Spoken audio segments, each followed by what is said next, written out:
जय श्री राम ट्रेडर्स। हो गए आज थी 9 अक्टूबर और आज थी सेंसेक्स की एक्सपायरी। आज अगेन हमने सेंसेक्स में ओवर ट्रेडिंग कर दी है। ओवर ट्रेडिंग का मतलब है कि मैंने आज 3 ट्रेड लिए है। ठीक है, मैं डेली 2 ट्रेड्स लेता हूँ, लेकिन आज कुछ ऐसा हुआ कि हमें 3 ट्रेड लेनी पड़ी। ठीक है, तो आज ओवर ट्रेडिंग का कारण एक ही है, जो क्योंकि मैंने जो प्रीवियस 2 ट्रेड्स लिए ना, आज मतलब जो पहले 2 ट्रेड ली थी उन दोनों में लॉस हुआ है, और दोनों लॉस होने का कारण मेरी खुद की गलती है। अगेन मैंने आज सेम मिस्टेक कर दी है, जिसकी वजह से मेरा हो गया लॉस। ठीक है, और जिसकी वजह से मेरे को 3rd ट्रेड लेनी पड़ी, क्योंकि 101% चांस था वो मेरे साइड ही जाएगी और मेरा 101% प्रॉफिट होगा। तो मैंने इसी बेसिस पे अपनी ट्रेड ली थी और मेरा 3rd वाली ट्रेड में प्रॉफिट भी हुआ। ठीक है, तो चलिए बिना कोई टाइम पास कर आपको लिया हूँ स्क्रीन पे।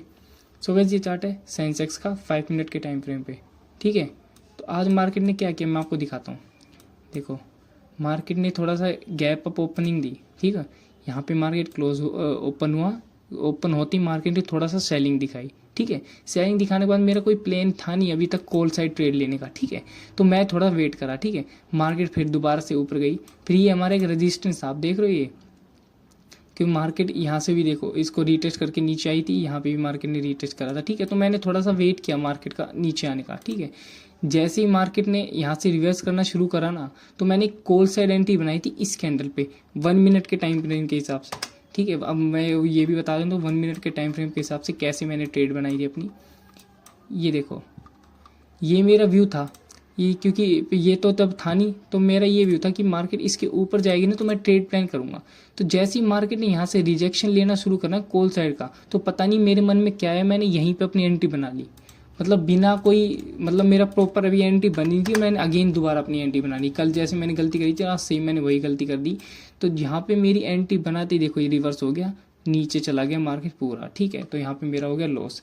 पहली गलती मेरी ये। ठीक है, दूसरी चलो कोई दिक्कत नहीं, पहली गलती होगी। दूसरा ये हमारा सपोर्ट था नीचे, आप देख रहे हो मार्केट यहीं से पिछली बार उठी थी और आज भी यहीं से उठी है। ठीक है, तो क्या किया मैंने, यहाँ से मैंने अपनी ट्रेंड लाइन बनाई। ठीक है, ये ट्रेंड लाइन बनाई। ठीक है, जैसे इसका ब्रेकआउट हुआ ना, मैंने यहाँ पे अपनी एंट्री प्लान कर ली थी। ठीक है, अब सेम गलती मैंने सेकंड ट्रेड में करी है। अब मैं आपको दिखाता हूँ क्या गलती करी है। ये जो कैंडल यहाँ पे क्लोज हुई है ना, तो मैंने इस रनिंग कैंडल में ही अपनी एंट्री बना ली थी। सबसे बड़ी दिक्कत, मेरे को पता नहीं 1-2 दिन से क्या हो रहा है, मेरे से रुका ही नहीं रहता। मैं ट्रेड प्लान कर देता हूँ कि मेरे को लगता है मेरे को 1-2 दिन की छुट्टी लेनी पड़ेगी ट्रेडिंग से। ठीक है, तो मैंने क्या गलती करी, मैंने इसी ट्रेड में अपनी इसी कैंडल में अपनी ट्रेड प्लान कर ली थी। ठीक है, अब दिक्कत ये हुई, पोजीशन भी सही गलत नहीं हुई, पर दिक्कत ये हुई मैंने जो 10 पॉइंट का स्टॉप लॉस लगाया था, मैं हमेशा इसी हिसाब से चलता हूँ। 10 पॉइंट का स्टॉप लॉस लेता हूँ तो 20 या 30 पॉइंट का प्रॉफिट लेता हूँ। ठीक है, तो जैसे ही मैंने स्टॉप लॉस लगाए तो मार्केट ने एक स्पाइक दिया नीचे की साइड, और एक ही स्पाइड में मेरा एसएल ले गया। और एसएल लेने के बाद अगेन मार्केट में मूव देख रहे हो आप, कितना बड़ा मूव आया है, 350 पॉइंट्स का मूव आया है। ठीक है, तो एक मेरी ये बहुत बड़ी गलती होगी जो मैं 2 दिन से लगातार गलती कर रहा हूँ। तो अगले दिन से मैं सिर्फ अपने प्रॉपर सेटअप पे ही ट्रेड लूंगा। मेरी सेटअप बन रही, देखो ट्रेंड लाइन को ब्रेक करा, ये रीटेस्ट वाली कैंडल आई, अगेन मेरी एंट्री होती यहाँ पे। लेकिन पता नहीं मैं क्यों इतनी जल्दी आजकल एंट्री बना रहा हूँ। ठीक है, तो ये मेरी गलती है। तो मैं आपको सब लोगों को ये इसलिए बताता हूँ कि आप लोग ये गलती ना करो। ठीक है, अब मैं बताता हूँ मैंने तीसरी ट्रेड कहाँ प्लान करी। जब मैंने देखा ना कि मार्केट बुलिश जा रही है, ठीक है, तो थोड़ा सा पुल बैक का मैंने वेट करा। पुल बैक का कहाँ वेट करा मैंने, ये देखो ये थोड़ा सा मार्केट नीचे है ना, तो मैंने यहाँ पे एक पुल बैक पे एंट्री बनाई। मेरा ये भी था कि 82,000 पे ना बहुत सारे कॉल राइटर बैठे थे। ये रहा हमारा 82,000 का लेवल। तो ये वाला एक बार मार्केट ब्रेक करेगी और ये ब्रेक करेगी तो कॉल राइटर भागेंगे, तो एक तगड़ा मुंह हमें देखने को मिलेगा। ठीक है, तो मैंने क्या करा, मैंने ये ट्रेंड लाइन के हिसाब से ना, जैसे ही मार्केट ने पुल बैक आया और इसको इस हाई को दोबारा मार्केट ने ब्रेक करा, ये देखो ये हाई देख रहे हो आप, ये पुल बैक का हाई है।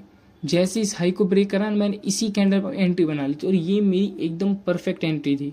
ठीक है, जैसे यहाँ पे एंट्री बनाई ना, यहाँ पे मैंने थोड़ा होल्ड रखा और इसी कैंडल ने मेरा बहुत बड़ा टारगेट दे दिया था। ये वाली कैंडल देख रहे हो आप, ये सिंगल कैंडल है 120 पॉइंट्स की। ठीक है, तो इसी सिंगल कैंडल ने मेरा टारगेट दे दिया। तो मेरा फर्स्ट टारगेट था भी यही। ठीक है, फर्स्ट टारगेट था मेरा यही वाला हाई। ठीक है, सेकंड टारगेट था मेरा ये वाला। ठीक है, जो अभी तक मिला नहीं, और तीसरा टारगेट था ये मेरा 82,700 का। तो मैंने पहले ही टारगेट में अपनी एंट्री थी जो क्लोज कर दी थी, क्योंकि मेरे को ज़्यादा वेट नहीं करना था, क्योंकि मैंने ऑलरेडी 2 ट्रेड्स में लॉस ले लिया। ठीक है, तो मैं आपको ये चीज़ बता रहा हूँ कि आप लोग सिर्फ डेली 2 ट्रेड्स लिया करो, 2 से फालतू मत लिया करो। 2 में लॉस हो जाए तो आप रहने देना। अगर आप श्योर हो अपने सेटअप पे 100% आपको प्रॉफिट मिलेगा तो आप बिल्कुल ट्रेड ले सकते हो, कोई दिक्कत नहीं है। लेकिन आप उसमें श्योर होना चाहिए 100% कि उसमें प्रॉफिट होगा ही होगा, उसमें लॉस नहीं होगा। ठीक है, तो आप तीसरी ट्रेड कर सकते हो। ठीक है, तो ये कुछ गलतियां हैं जो मैं आपके साथ शेयर कर रहा हूँ, ताकि आप ये गलती ना करो, अपने सेटअप पे हर बार ट्रेड लिया करो। ठीक है, तो अब 2 दिन बाद, अब कल देखता हूँ हम लेंगे निफ्टी मैक्स ट्रेड। तो मैं निफ्टी का चार्ट बता देता हूँ कल के लिए कि कल निफ्टी में क्या हो सकता है। ठीक है, देखो निफ्टी में भी सेम ही चीज़ है। यहाँ पे एक सपोर्ट रेजिस्टेंस एरिया है, इसको निकालते मार्केट दोबारा जाएगा 25-250 के आसपास। ठीक है, तो मैं 1 आवर के टाइम फ्रेम पे देखता हूँ क्या कुछ सपोर्ट है।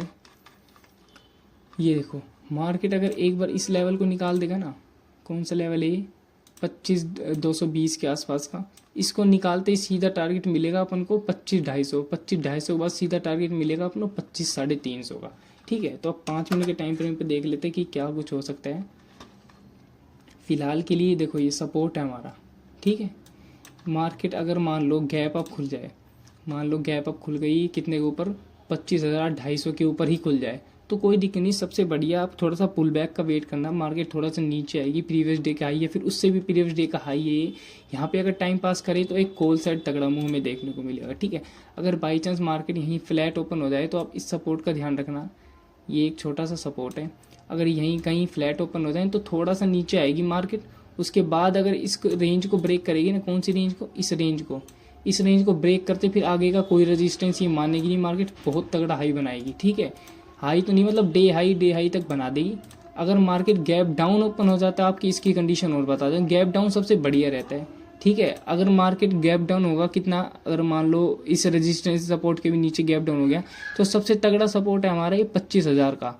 ठीक है, 25,020 के आसपास का। तो यहाँ से हर बार मार्केट उछली है, तो इस बार भी हो सकता है कि बहुत पॉसिबल चांसेस है कि मार्केट यहाँ से उछले और तगड़ा मुंह में कॉल साइड को देखने को मिलेगा। ठीक है, सो गाइस आप भी डेली ट्रेड कर सकते हो। ट्रेडिंग देखो, आपको सिर्फ एक चीज़ पे ध्यान रखना है, आपको प्रॉफिट पे ध्यान नहीं रखना, आपको सिर्फ बेस्ट ट्रेड्स पे ध्यान रखना है। आप सिर्फ ट्रेड्स कैप्चर करते रहो, प्रॉफिट आपका अपने आप बन जाएगा। ठीक है, जब तक आप प्रॉफिट पे ध्यान रखोगे ना, आप तगड़ी ट्रेड नहीं पकड़ पाओगे। इसलिए मैं कह रहा हूँ आप सिर्फ ट्रेड्स पे ध्यान रखो, प्रॉफिट पे ध्यान मत रखो। ठीक है, सो गाइस ऐसे डेली वीडियो एंड इसके लिए ज्वाइन करें हमारा टेलीग्राम ग्रुप और सब्सक्राइब कीजिए अनऑफिशियल ट्रेडर को। जय श्री राम।